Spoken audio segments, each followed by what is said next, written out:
the hour. Recording is in progress, and we are also going Facebook Live today for our content discussion relative to Fork Farms and growing successful communities. Today, I'm honored alongside of my team to be presenting with you on this topic. Our goal to this hour is going to be to meet Fork Farms and learn a little bit more from your peers around our region that are already currently using Fork Farms growing towers and how that has worked to gain traction with their farm to school program success. We're also going to talk about ODEW's recent release of the Ohio Grows Grant and best tips and tricks to get that thing accomplished with the due date coming up looming here on May 15th. And last but not least, we are going to really pass the majority of this hour over to our panel, who has graciously joined us to be able to give us their perspectives and also give you some insights as to what it really has like to be part of this growing community, which is a growing community, and we are happy to be a part of that. This is me and my team. Many of you know Pisanick Partners is a firm that helps support schools with their menu and recipe development. Near and dear to our heart has always been our motto, wholesome meals, fuel healthy lives. And one of our pillars is really the interest in support of all things Harvest of the Month in support of getting growing foods in schools as well as local produce and center of the plate options to schools. So here is my team. You know how to find us if you need us. And I'm going to pass it over to Anne, who is my partner in crime now. We, like soul sisters, met this year, and we knew the synergy was going to be great. And so Anne was a part of our last What's Up Wednesday Live, and we were just thrilled to have her be a growing partner in providing great information and access and resources to all of you. So Anne, take it away. Thanks. Yeah, I'm Anne with Fork Farms. I live here in Cleveland, work with growers all over Ohio to grow fresh food inside your school buildings. It's been really exciting to see how this idea of being able to directly engage with hands-on growing has really taken off, and how now there's really quite a community of growers within Ohio doing all kinds of very cool things, and you'll hear from some of them in a few minutes. A little bit about Fork Farms. If we can go back to the previous slide. I work with about 30 districts in the state, and by the fall, that number is going to be closer to 50. If you haven't heard of Fork Farms before, we're in 47 states and 9 countries around the world. Here's some of our recent recognition. At SNA last year, we won an industry award for innovation in school nutrition, which was thanks to partnerships with your programs. Here are, if you can go ahead, a couple more slides. Go one more and one more. And one more. There we go. Here are some of the reasons why your colleagues are doing this, and I'm going to let our panel speak a little more on this. The right setup is simple to implement. It helps you with your supply chain and your quality of product. It's an amazing educational springboard, and it creates buzz and excitement and partnerships and engagement with your nutrition program in your cafeteria that can be really impactful. So if you were to do this, what does a Fork Farms program include? I think if you go back one, I can show you. Keep going back one. There we go. Our program has 2 components. The first is the online educational and support platform, which is called Farmative. And Farmative has a full K-12 curriculum for your teachers with 12 hours of instruction, has a training course for whoever is managing the farm, a community of school growers nationwide who can share posts like a Facebook group, and I can create an Ohio sub-community for all of us too. And I'm also so excited to announce that Fork Farms was just approved to offer the only industry recognized credential for high school students for hydroponics starting this fall. So career tech and special education departments have been really excited about this for their students. So now you could bring a workforce development opportunity to your district as well for doing this. Okay, and then the other component is the actual farm itself, the Flex Farm. This is what the Flex Farm looks like. It's a self-contained portable indoor vertical hydroponic farm. You wheel it where you want it, plug it into a normal outlet, and pour water into its tanks. You plant it, and then you get a harvest of about 20 to 25 pounds a month for $1 a pound. And you can operate these individually, or you can connect up a cluster of them, like in the middle picture, to operate as one. So taking care of 10 of these can be like taking care of one. And then the final picture is our large scale version for commercial use. So the cost for the whole program, trying to give you all the basic details that you would need like for this grant. The cost for the whole program is about $5,000 per farm. And if you want to contact me afterwards, I'm happy to set up a quick chat with you and anyone else involved about like what you want to do and to get you a quote for the grant. And so now I can turn it over right to our to Maureen, and we'll start with our panel.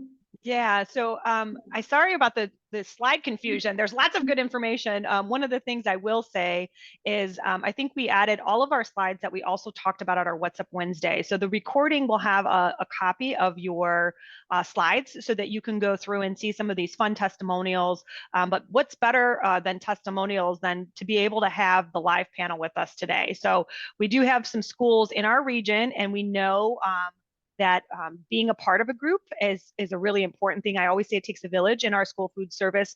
We aren't competitive restaurants. So part of the emphasis of today's presentation was really to connect the voices of all of your peers that have found success in this program, to answer some questions and also to create some dialogue. So what I'm going to ask is we are just going to moderate this, and it's going to be Anne moderating some great questions that we think will help spur some good conversation. Please, if you do have questions, place them in the chat. We will, within the next 40 minutes or so, try to answer those questions. But again, as I said at the beginning, if we run out of time, no worries. We will pen responses and include those responses to the questions along with the recording and the slides for your review for this process. But let's, without further ado, our esteemed panel is listed here, but I would like everybody, if you're on this panel, please, again, put your video on. This is all about you. David will be helping us spotlight and talk to you all about the process. So again, just thank you to all of the local schools who are a part of this today. You really inspire those around you, whether you think you do or not. I think this is a great group of folks that really try to move the needle on the success of their programs, and it shows. So without further ado, I'm going to let you go ahead and we'll take down the slides and we will spotlight and start the questions. Okay, great. So my first question is, well, some of the questions I have are I'm going to kick it off to specific people, and then others can join in. Other questions I'd really love to hear from all of you on the panel. This panel is made up of nutrition directors who have instituted hydroponics in all different ways, using all different collaborations within their district. Some are small, some are large, and we just wanted to show you all that this can be done so many different ways.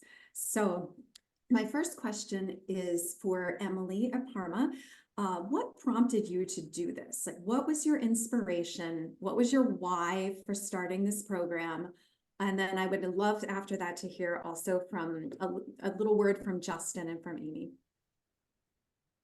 Yeah, so something that we found really inspiring or dragged us towards hydroponic farming is filling that gap for the seasons of Ohio farming. As we know, trying to source locally for schools is a little difficult when the school year lands. So it really fills the gaps for that winter time to be able to grow. I mean, you can't get much more local than growing right. Ours is right in our cafeteria. So yeah, that's what really inspired us to get started with hydroponic farming. Thanks, Emily. Justin, what inspired you? I started with the outside garden, and working with the MD classes, we only got to see maybe 1 to 2 months. Like May would get a little bit, September would get a little bit. And I was trying to find something to work with them during the school. And it's when this other district started coming through with these, it was one of those, I got inspired because being able to grow inside is giving them the opportunity to see from seed to plant to eating it and trying it throughout the year and different items, that's where it prompted me to start this, because we were able to grow inside during the school year. Excellent. And I know you were also trying to implement different foods that were relating to your kind of journeys around the world. Correct. And that's one of the things we do an international week twice a year. Or once a year, 2 weeks, once a year. And what it is we just pick different countries around the world. I try to come up with a entree and trying to grow certain items in those hydroponic growers to be able to say, hey, we grew this, now you get to try it. And right now I have Swiss chard growing and kale growing, which are they're being finicky, but I think I got them. I think I finally got it worked out. That's good to hear. Great. And Amy over at Brecksville Broadview Heights, what made you decide you wanted to do this?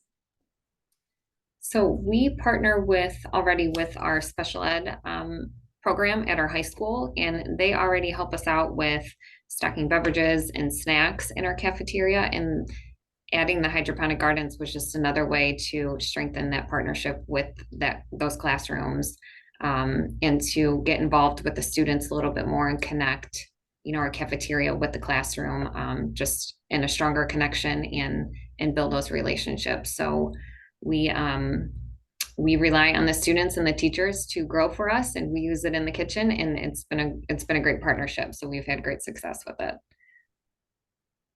Thanks, Amy. Does anybody else want to jump in with your kind of impetus for starting this?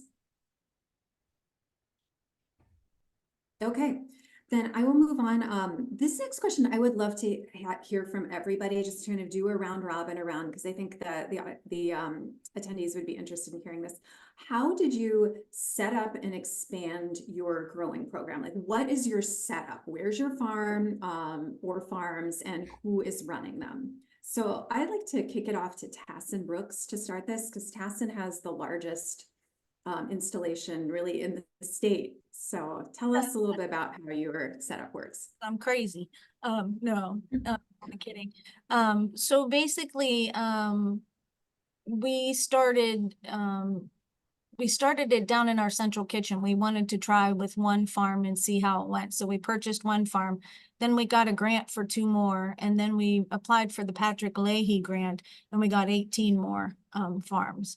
So we have a total of 21 farms in our buildings. We like to put them in the cafeterias so that the kids can go ahead and see it grow from start to finish. And we collaborated with the STEAM classes.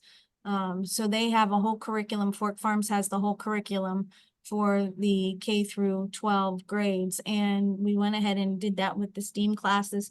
And then that snowballed, and a couple different classes picked it up, and the art class was picking it up, and it kind of went crazy. So it was exciting. Thanks, Tassin. Did Andrew Mendez join this meeting yet? If Andrew's here, do you want to go next, Andrew? Sure. Yeah. We have much less than Taskin. We got a unit at our high school. And similar to her, like we like to put it out in our cafeteria so the kids can see it growing.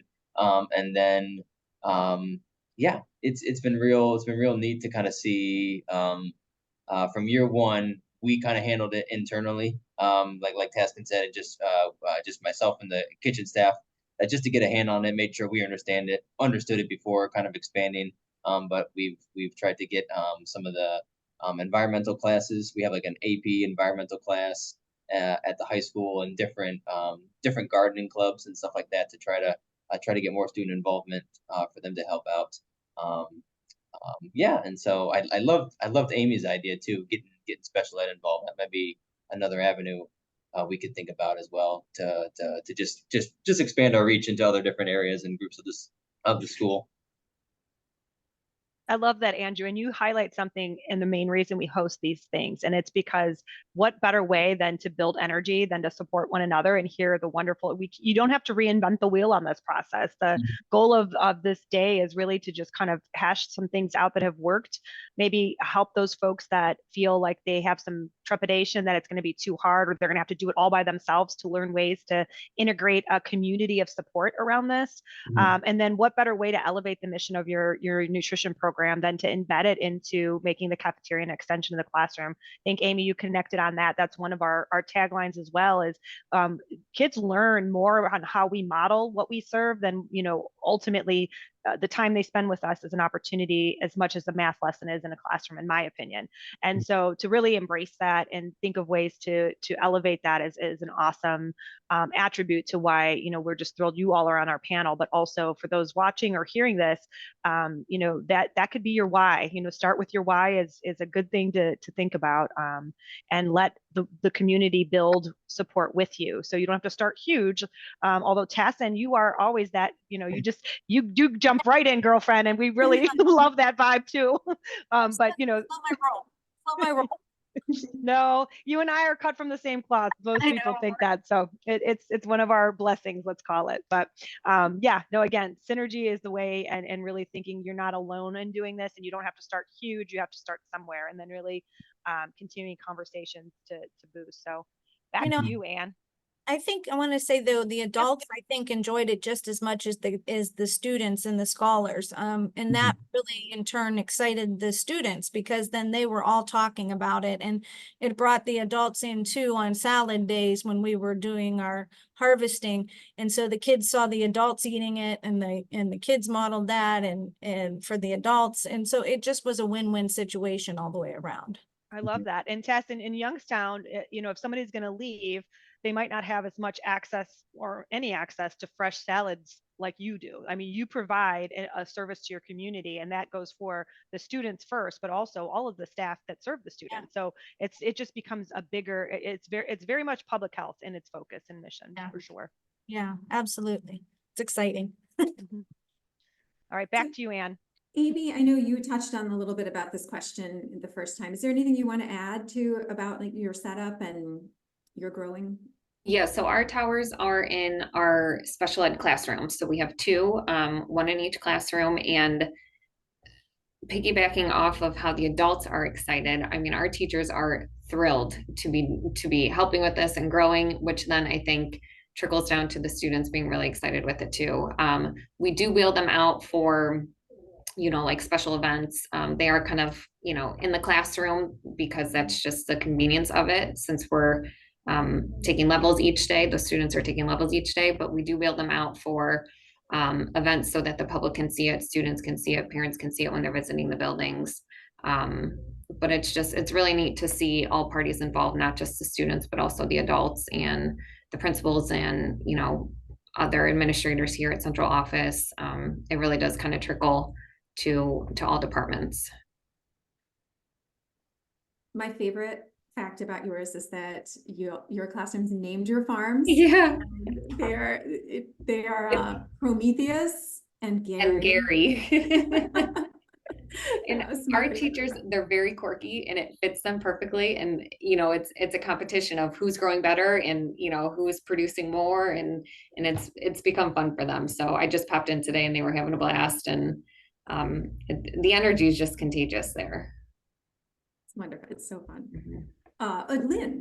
Lynn, tell us about your setup.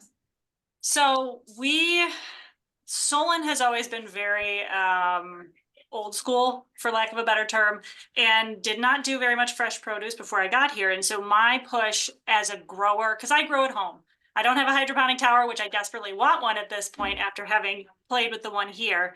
But it was my goal to get local produce, my goal to get homegrown produce. We have a very old greenhouse in our high school that's just not usable anymore. So this was our way of bridging the gap between, okay, we don't have a greenhouse, we've tried an outdoor garden, how are we going to use what we have available and what we can do? So it took a little bit of poking and prodding with all the folks over here at the administrative building. But I convinced them. And once we got it, I put it up in my office, and I've had it actually, up until last week, you would have seen this big green wall behind me of all the lettuce we've been growing. So it's been in my office all year. And it is so exciting for everyone involved. You'll see PTA parents coming in to see it. They'll bring their kiddos to come in and see it. Principals will stop by when they're in the building. So everyone is very excited. So I second everyone saying that the adults are excited, because they really are. We just recently, when we did our last harvest, brought in the class that's going to be growing next year. So it's our environmental science class from the high school. They walked over and harvested for me. First of all, it was the fastest, most wonderful thing ever. But secondly, the excitement just for the harvesting process was so awesome to see. And they didn't even do the growing. For me, watching it grow from day to day, even just over the weekend, the huge jump in size for all of the lettuce over the weekend is really exciting. And I think next year they're going to be very excited to take it over.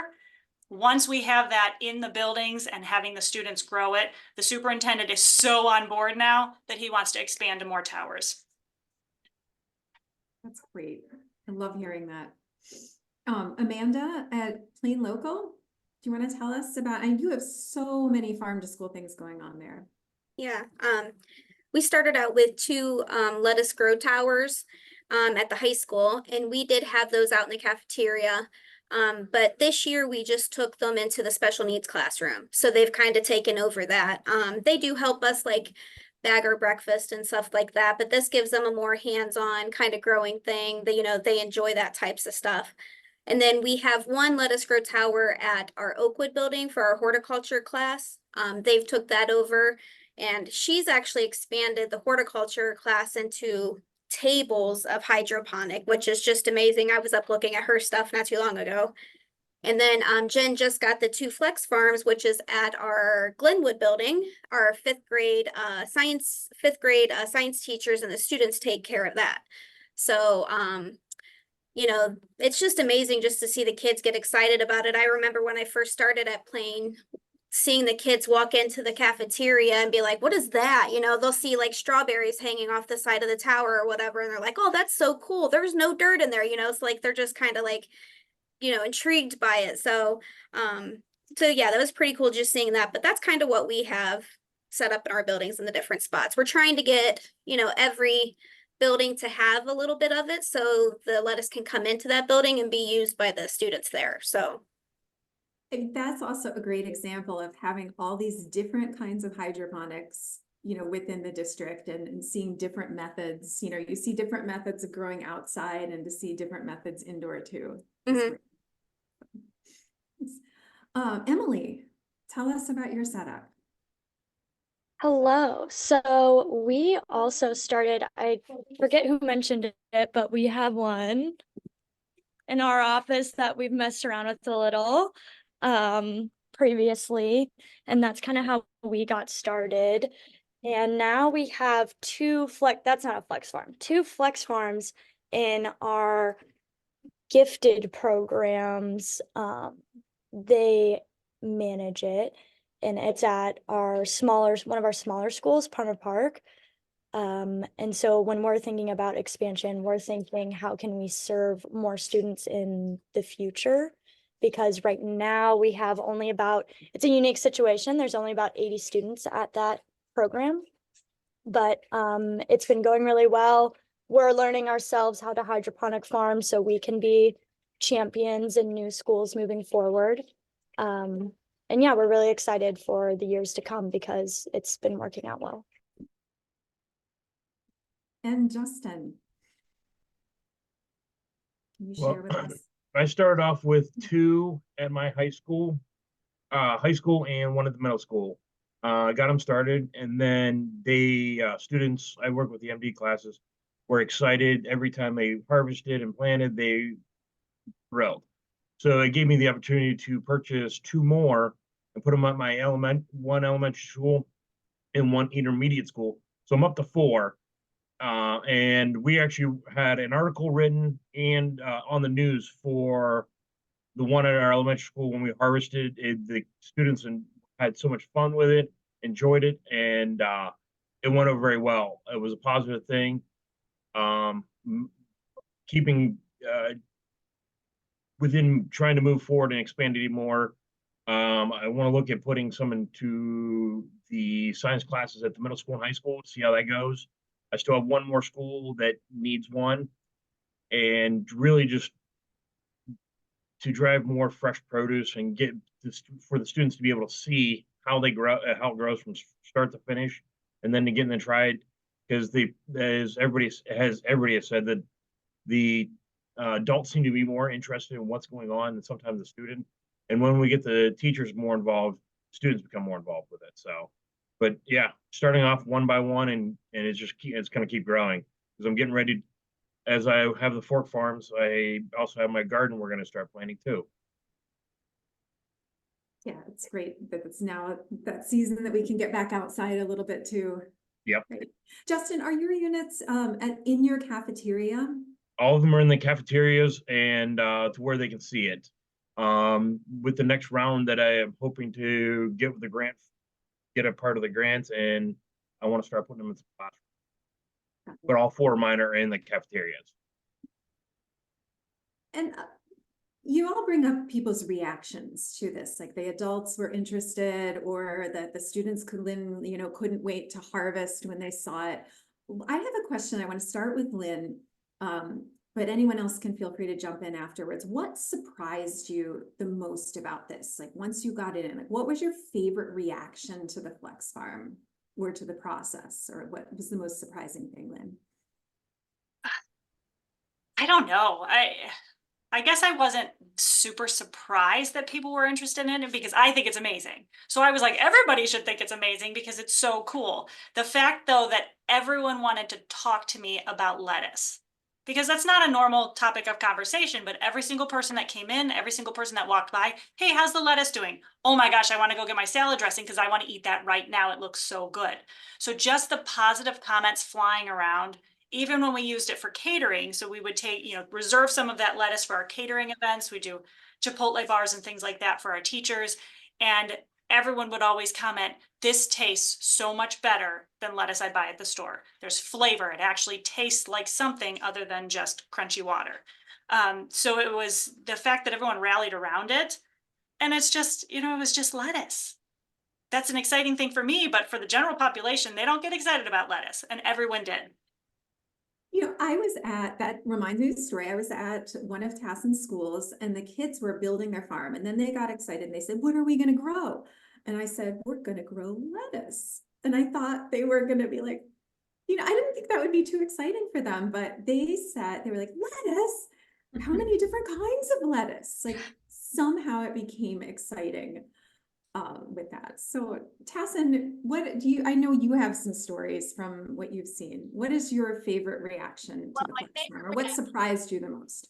Well, my favorite reaction and my biggest surprise was a little boy that was kind of in timeout in the cafeteria, and he was laying on the bench and he was sitting there watching us put together everything and growing stuff and the seeds and getting the seeds in. And he looked over and he goes, what are you growing this for? And I said, well, we're growing lettuce, to eat. And he goes, why? Because it's too expensive to buy in the store.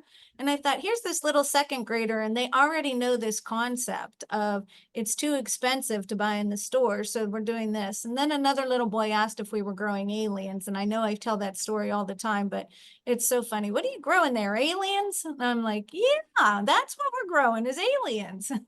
So, I mean, they get it. They know. I think it's surprising to me that the kids know more than what I think they know. And they're curious about a lot more than what I think that they would be curious about. And I think that's been proven time and time again, as we see every time we grow something and we do a harvest and they all want to be a part of it and they get the adults excited and so forth. It's pretty cool. But that I think has been the biggest thing, was just seeing the kids and understanding that they know so much more about products and prices and things like that. So there has to be those conversations going on at home a little bit. Anyone else have a favorite reaction or something that surprised you once you implemented this that you want to share? We had a board meeting and we showed off our Flex Farms, and the people that came to the board meeting that day, they were able to go down and look at the Flex Farms, and the parents were just amazed that the schools were actually doing something like this outside of like the horticulture department. They're like, you mean the cafeteria is doing this? You know, like they were surprised that the lunch ladies were bringing in, you know, fresh fruit and, you know, fresh lettuce and stuff. And, you know, we do like herbs and cherry tomatoes and stuff too in our Let Us Grow. But I think the families themselves, they were very surprised at, you know, the lunch ladies doing it kind of thing. So that was one thing that I just wanted to contribute. I think it's so wonderful that you have the opportunity to show the community what you're doing so that they can actually see what's going on. Because every time I'm in a kitchen or cafeteria, I'm always, I can't believe you're doing this too. You know, you have so much to do. And the fact that you do care so deeply about bringing fresh food to the kids and engaging them is impressive alone, but it's wonderful that you're able to share it and everyone else can see, you know, your hard work too. I want to echo on that, and because you bring up a huge point, and I think one of the surprise, my favorite surprise was actually our mystery chef winners from Independence Middle School, and they were surprised that they could actually use the harvest on their lunch line. I think in their mind they just didn't believe it was going to produce enough to be effective and to be like on their bar. And so I've spoken with them, and they're actually interested in this grant to get more so that they can cycle their growing, because I think they think it's scalable, and that's them initiating it, them harvesting and seeing it works. That their entree salads, their wraps, their burger bar day can have a better opportunity that they're contributing to, and it's having them grow their interest in scaling it, which is, so they were surprised they could actually use it for a lunch service. And I was equally as surprised that immediately it turned in their mind like, wait, but if I had another one, I could plant it and schedule my planting so I could continue to have it in a rotation on my cycle menu. So it really does speak to a lot of aha moments around it's beautiful for the idea of commitment and teaching and community collaboration, but it can be functional when done right and scaled right. So that was a good surprise. I think I wanted to kind of share for that. Yeah, absolutely. I mean, we've talked about all of the educational engagement pieces, but there is a production piece as well. And when you're instituting this, you know, you can produce at scale. There are districts out there who are completely replacing their lettuce supply. Like they'll never have to buy lettuce again. And depending on the size of your district, it may take, you know, a small grant or a large grant to achieve that. But the scaling is absolutely available if you have a strong team behind it. So we talked about all these wonderful things. Now, I wanted to ask, you know, what is your number one barrier or kind of challenge been, and how are you addressing this? Because I mean, it is farming. It's not like it's simple, but it's still farming and it's still an enterprise. So I wanted to throw it out to Andrew to ask, like, what has your number one challenge been, and what are you doing to address it? For me, it's just been about expanding it beyond like the lunchroom and just trying to give it a bigger push into like the classrooms with like some of the AP classes or even special ed. But I think the biggest help that it's been to have those conversations with the teachers to like get a foot in the door has been the biggest support from like the Fork Farms community, the website, and just all the resources there, so they can kind of see there's already a proof of concept developed. It's been tried and tested in other districts, and there's a community of support outside of Northeast Ohio, outside of Ohio, that really gives the teachers like a turnkey solution, you know, to start implementing it into the classroom. You know, there's curriculum and things like that that's already involved. So a lot of our like our assistant superintendent who oversees curriculum, like that kind of, you know, kind of raises her eyebrows and interest to say, oh, hey, there might be something here we could use outside of the high school where we have it. But hey, we have some of the elementary students come on over and kind of get to experiment with a little bit to just have some hands-on training, you know, an extension of the classroom. So I'd say that's been the biggest barrier, but it's also been reassuring to know that it's we've been able to kind of overcome, at least get our foot in the door, have those conversations, and start to expand it outside of our cafeterias. Yeah, I know you've been, like, you were one of the first to just hands-on operate, you know, Flex Farm right there. Like you were operating it yourself in the kitchen. And so I was curious how that transition was going to getting it out of there and into the classroom. Anyone else want to jump in? I think the biggest barrier is just the nature of a school year, that you have Christmas break, you have spring break. You need to do a little more pre-planning. If if you're gone for 2 weeks and nobody's there to take care of the farm, do you harvest right before and do a deep clean and then start back up when you come back from break. So I think it just takes a little bit more pre-planning around those breaks when you know that someone won't be at the building to take care of the daily maintenance that's needed.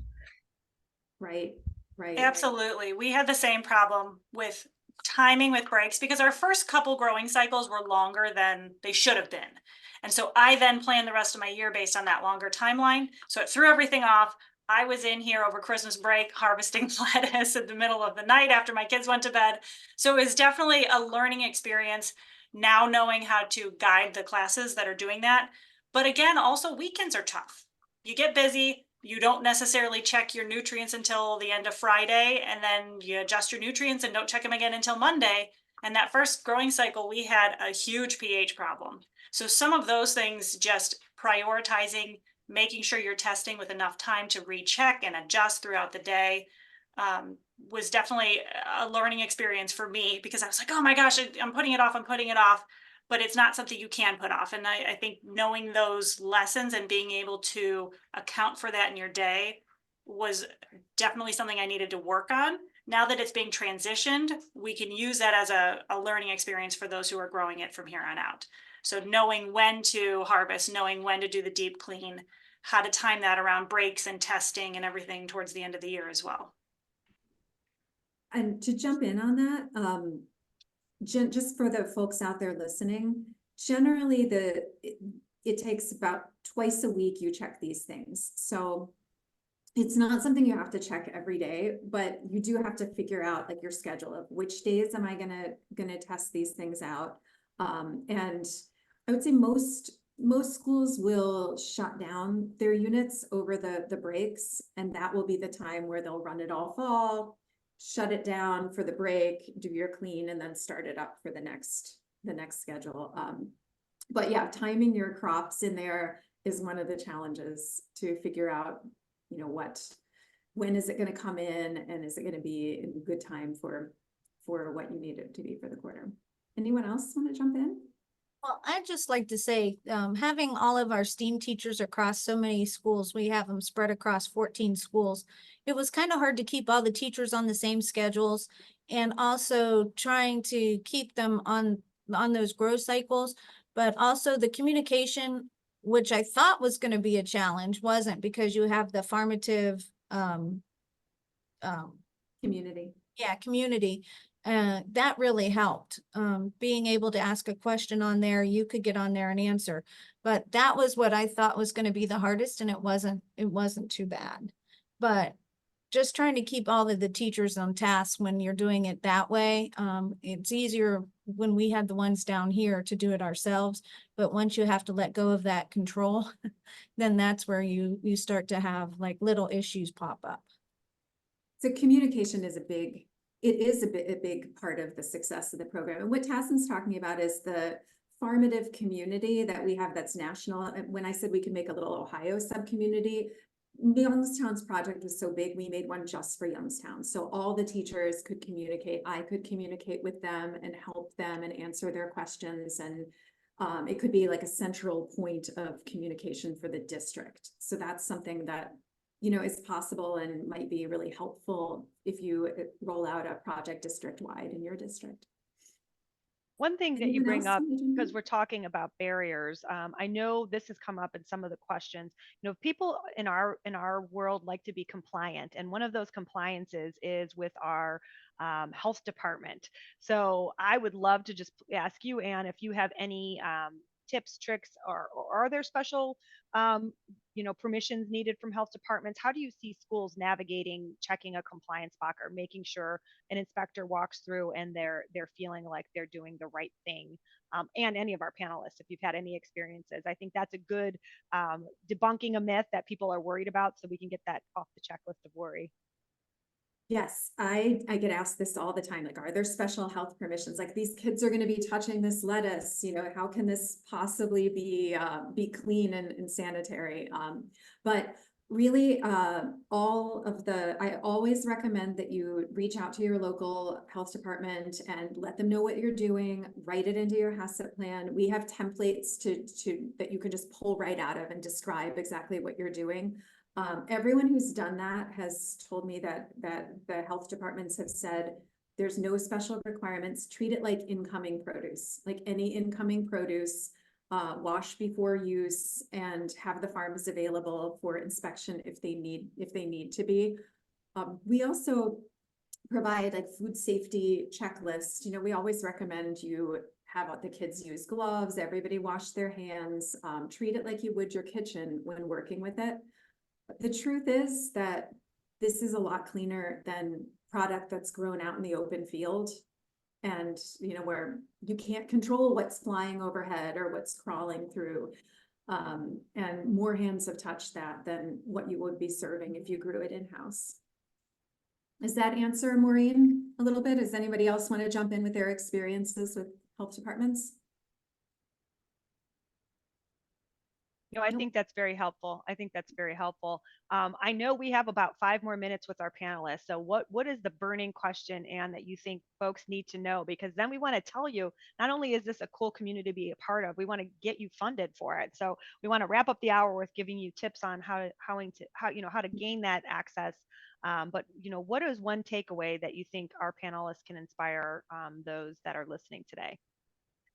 Well, my last question would be, what has the impact been?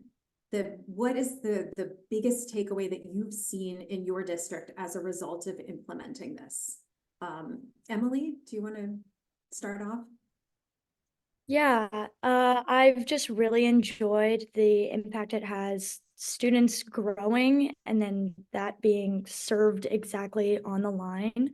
I agree with our other panelists. I think it was Lynn said earlier that it does taste a lot better. There is like, you'd be shocked that lettuce can taste a different way, but it is a lot more enjoyable. And students just having that opportunity for the experience to go seed directly to plate in such close quarters is a really awesome process to watch. And Emily, I know part of the grant they're looking for engagement with the community too, or with the school community, or not just growing food. So like, in addition to the impact, you know, how have you gotten your school involved? How have you done the engagement piece? Do you mean in the classroom? Yeah, either way. Yeah. Oh, okay. So yeah, we partner with the 3rd and 4th grade gifted program that's at that school. And they have been implementing, I'm pretty sure, the formative lessons. There's 10 lessons to start out. And they've been implementing that in the classroom and creating that bi-weekly schedule to have the classroom be involved with the actual farm piece too.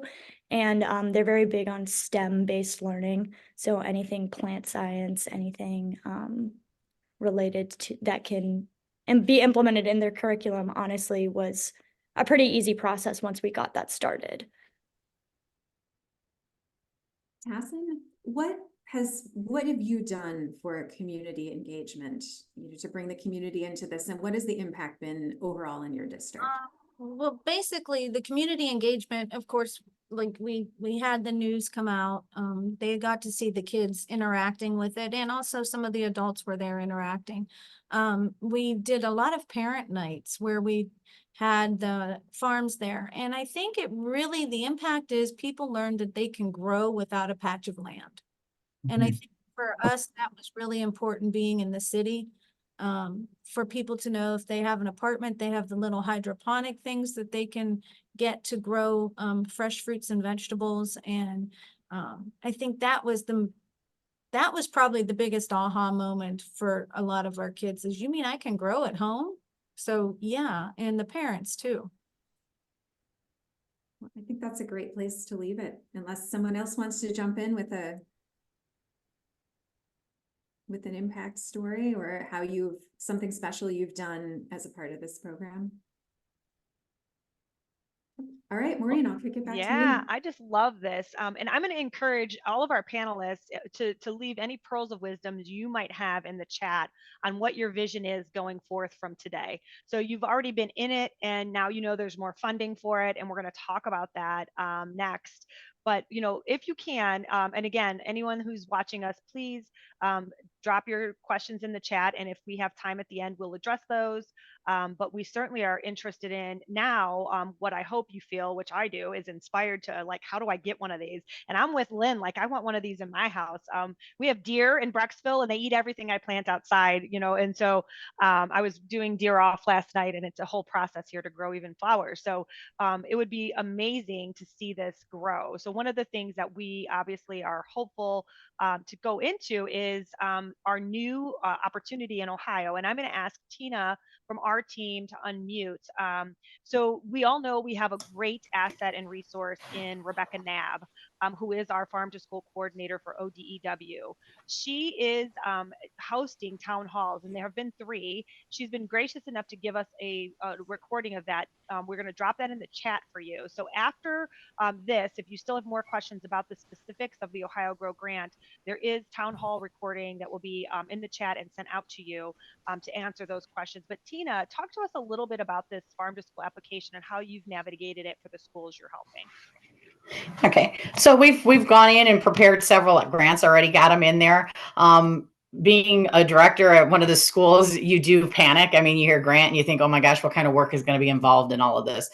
Do I have enough time to do it? Do I have enough? This was very simple grant. And this is where just if you're going to fill out for it, please know the deadline is May 15th. So it is coming up quickly. And again, Rebecca Knabb's videos that you can watch on YouTube there is great information. It'll have lots of questions. If you have questions, it'll answer it. It was very helpful. If you've sat in on any of her videos or webinars that she's done. But so what we want to talk about is kind of being prepared for your process, this application process. Kind of think about this ahead of time. You want to look at it, print out your application, print out your budget template. And Pisanick, we're going to drop this in the chat as well as a link for a Google sheet that has all the questions that the grant will ask you. Problem is when you go in to fill out the grant, it is online. There is no saved button.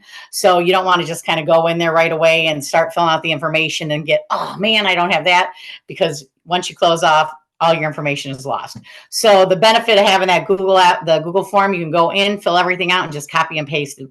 Literally 10 minutes. Once you have all that information filled out, application took like 10 minutes, fill out all the information, have it set, and it'll be much easier. Prepare, find your stakeholders, talk to your teachers. If you're going out, if you're going to use your community anywhere between classrooms, teachers, your kitchens as well, get all that information ahead of time, be prepared so that when you do go down to fill out that application, you have that all set and ready to go, and then complete the application, online. Like I said, very simple. I've filled out several grants. This is probably, I would say, in the top 3 of easiest ones I've ever had to do. So it is a very simple process. Tina, but what we've done is kind of just did a couple little snaps of what the application will look like. So as you're going through, very simple. It's going to ask very simple questions. All your information, your contact information. You can go to the next one, and we have just little simple questions. Everything you need to know. There's no hard questions in there as you're asking. The one thing I will say, as you go through the application, they are going to ask you to fill out paragraphs, up to 2,000 words in what your project is. Have a name, a title for your project. And not only is it nice for in the grant, it's also going to be nice as you're promoting it and you're going out throughout your getting this going in your schools. It'll have a nice little name involved to get it going. It'll be great for also social media, if you have a little kitschy little name that your project is set on. But you will have to also fill out information, little paragraphs explaining it. I'm not one of those people that, if I would have sat down this and had to start writing down, I'm a very passionate person. So I'd be rambling, and my 2,000 words would have went into 5,000. So the benefit of having that Google form to be able to sit down there and write it out ahead of time so that you get all your points across. And that's what you want to just make sure, you get all your points across that you want to do. And then like I said, no save button, but you will need to write your small paragraphs, like I said. And then we are, I think the last one, what do we go down to? Again, equipment, if you're going to use it, if you have other things, think about, and as you're working, you're going to have to work on your budget and what you're going to do and what you want for this. And as you're thinking about that, think outside the box, equipment, we're all, I put in for the towers. I'm so excited about this for my district, for Woodridge. I can't wait to get them in there. So in listening to you guys has been amazing. It's made me want to even do it even more. And, I want them in there now and ready to go. So thank you so much for sharing your thoughts with this. It was very helpful. And I think it will take any hesitation of people who maybe don't want to do it or are nervous about it. You guys definitely helped us in regards to that. So as you're going through and you are looking at your budget, think if there's other things, I don't know if you, as you read the instructions on what is eligible for the grant, they will also pay for training, so make sure you include everything in that budget sheet, which will be the last thing you will fill out, and you'll put in exactly what you're going to need, how much you're going to do it. And Anne, I know, had spoke earlier, so on different ways that I know she helped. I was able to send her our information of what we wanted, and she sent me a quote. So maybe Anne, is there something else that you can give them more information on filling out the template? If any information that you can do to help them, anybody who's looking for extra help for the budget. Anne, if you want to get back on and help.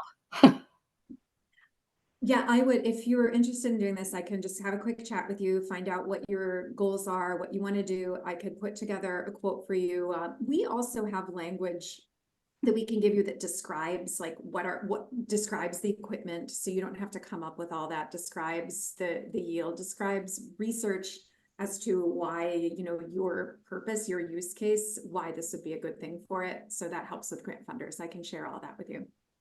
Yeah, I love that. And two things you said, Tina, that I just want to echo is, if it's not on my calendar, it doesn't happen. So the two things that resonate with me is if you do some homework on the Google Sheet or share that Google Sheet out with your stakeholders who are involved. If you all use Google Sheets, everybody can be collaborative on it, but set some time on your calendar. Again, May 15th is the deadline to get that Google Doc pre-populated. And if it's pre-populated, we have had schools that had in less than 10 minutes achieve this grant writing process. So my suggestion as a best practice would be download that Google form. If you're still curious about the ins and outs, view Rebecca's ODEW webinar, that is the recording we shared, and then make sure you just plan it out the course of it. So we're blinking, and at the end of this week, we're already in May, believe it or not.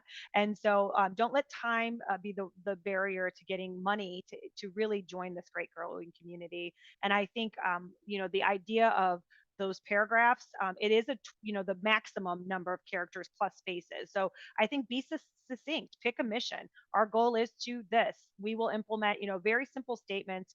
I know Rebecca has recused herself from being a judge of these grant process evaluations, but she is also obviously our ODEW resource, so that she has been willing, if you're interested, her information, contact her, say, hey, I'm thinking this, would this be good enough for this narrative? She's willing to be dynamic and interactive with you. But again, waiting to the last minute, I think, is not in your best interest. I would not procrastinate. I would get it on the calendar, utilizing these tools to kind of understand that the money is available. And I think the grant dollar is not as big as the Patrick Leahy, but it is, it's bigger than just one tower. So make sure you look at the logistics. And if you're thinking for the district, you want to utilize this grant. Also, if you think you're the size of Tassin's operation, I'm speaking for you, Tassin, but I know you've helped many people understand how grants have helped you expand your program. Yeah, absolutely. Any questions anybody has, you're welcome to give us a call, and we would help you, even if it's just a thought process. Because I think a lot of times you start out going one direction, and as you start thinking through that process, it takes another road and you find you're on a different path. So I definitely would be willing to help anyone. Yeah, and I think sometimes people think grants come with a lot of follow-up.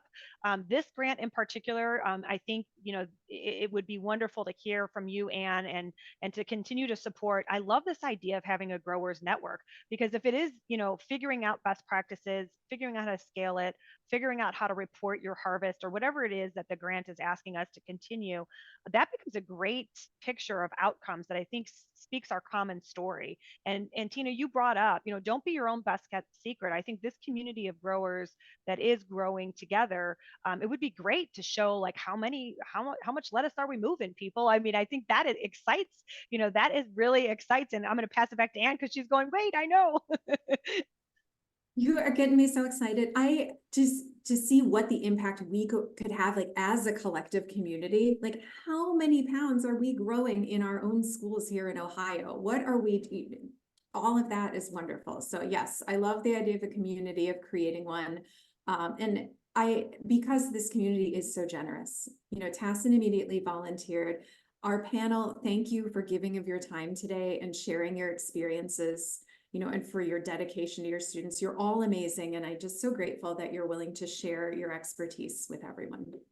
Yeah. And this is like, but wait, there's more, because it's not nutritional unless they eat it, right? So not only are we going to be helpful in writing your grants, I would love to hear from Allie Guzik from Feed Our Future, because she's been listening to all of this. But not only has she been listening to all of this today, she's been in our schools helping provide opportunities for students to immerse in this process with us. So if you think, oh my gosh, I can't grow it and get it out there and do taste tests and do all of this, Allie, come on and share with us. Because hydroponics are a hit. This is your slide. I don't want to steal your thunder. Yeah, so clearly hydroponics have been a hit in a ton of schools across Northeast Ohio. And a lot of what I've done are totally tasty events. So these are events, taste testing events, that I go into schools and we really engage with students and we allow them to vote on the items. And, like members of the panel said, hydroponics are a great way to implement different harvest of the months throughout, different harvest of the month items throughout the winter months where there's not a great growing season out in Ohio. But it still allows individuals to grow and implement fresh, healthy food into schools during a time when we might not be able to do it outside.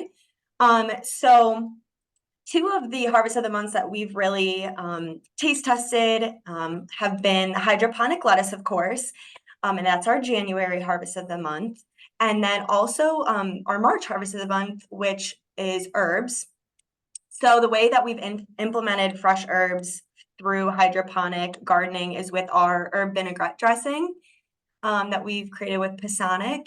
And it's been a hit. A school is even implementing it into their primary level schools because it's been so, tried and true by all the students. So throughout all the school year, we have engaged about 7,000 students through all the taste tests that we've done. But with just the hydroponic recipes that we've used and hydroponic items we've used, we've had over 2,500 students try something made with a hydroponic product. So, and as you can see, majority of the students love the item. So not only are they, watching the process of these items grow from a seed to plate, but then they get to try it. And there's been a positive direct correlation with, these taste tests and students trying the food that they're growing and then participating in those meals.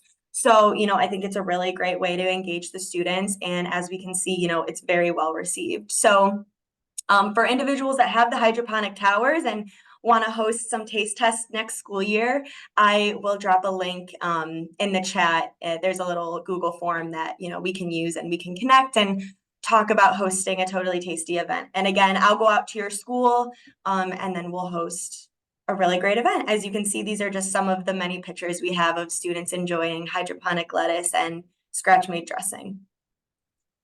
Well, I just love that, Allie. Thank you so much. We are proud to be board members of Feed Our Future, and the success really, all the rising tide lifts all ships. And we are here at Pisanick Partners Our mission is really to support you all in turnkey recipes, how to fit this into your vegetable subgroups, certainly how to implement scalability and inclusion on your cycle menu, but also to tell your story. You know, many of you that use Healthy Pro through Pisanick Partners magnify this message on your My School menus, which is just a powerful tool.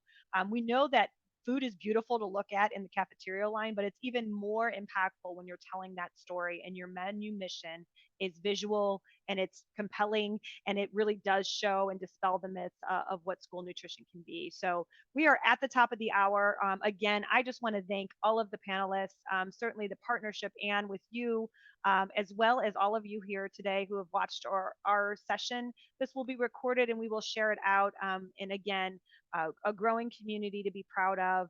Certainly lots of supports today. You heard from friends, peers. We hope you feel this is possible and we want to help you succeed with both the grants and the educational supports around this. So keep in touch with us and let us know how we can support you. Have a great day, everyone.